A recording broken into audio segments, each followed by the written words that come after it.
my friend Pam Larson. Pam is treating me to dinner this evening. I'm so excited. And spend the night. I'm spending the night, and she's preparing a beautiful, beautiful meal. Pam, tell us about what you're preparing. Okay, so the way I always do these meals, I do lots of them.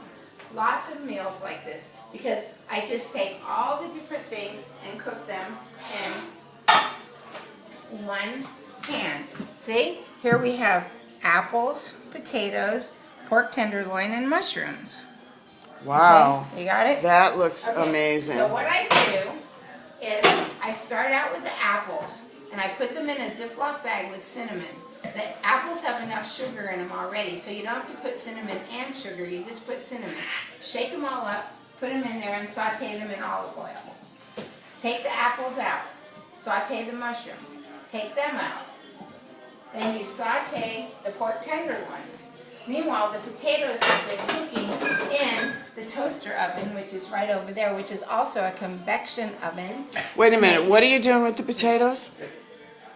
How did you cook the potatoes? Okay, I'll tell you what I did. You roasted the potatoes? This pan right here, which had aluminum foil so it didn't look that dirty, and I take the potatoes and I put them into a bowl with olive oil, garlic salt, and rosemary. You mix them all up, and then you pour them in here, and then you put them into the little convection oven, and you put it on 425 so they get really crispy on the edges, like really oven roasted potatoes.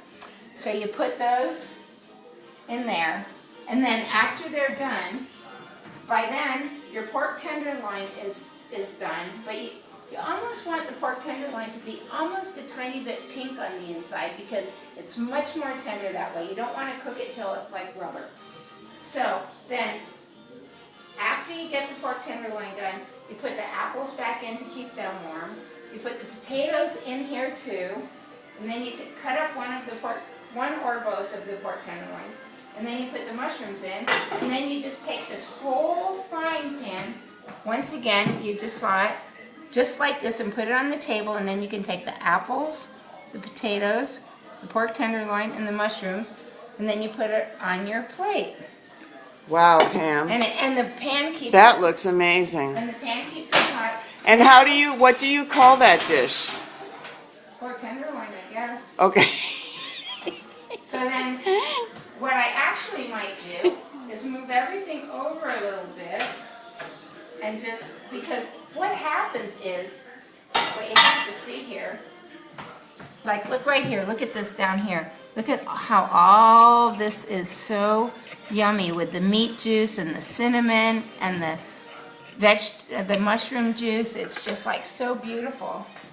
So then you take, what I'm going to do now, except I just burned myself, I'm going to take all this and move it over into the same pan. This is broccoli. I guess your sister is not coming. Oh, sorry. No, I just sauteed. This is Pam's husband, Simon. I just steamed the broccoli and her dog. I just steamed the broccoli in chicken stock. Okay, now look at it. Look how colorful it is now. So we're going to put this on the table with sliced tomatoes. And it's all going to be all in one pan.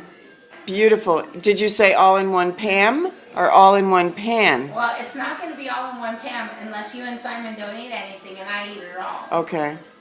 Pam, this looks absolutely delicious. Yay! Thank you for participating in Jill's 4-minute cooking class. Is this going to go on YouTube? This is going to go on YouTube. I know, God, I wish I had thought about under that. cooking lessons. All I have to say then is cheers. Bon appetit. Thank you, darling.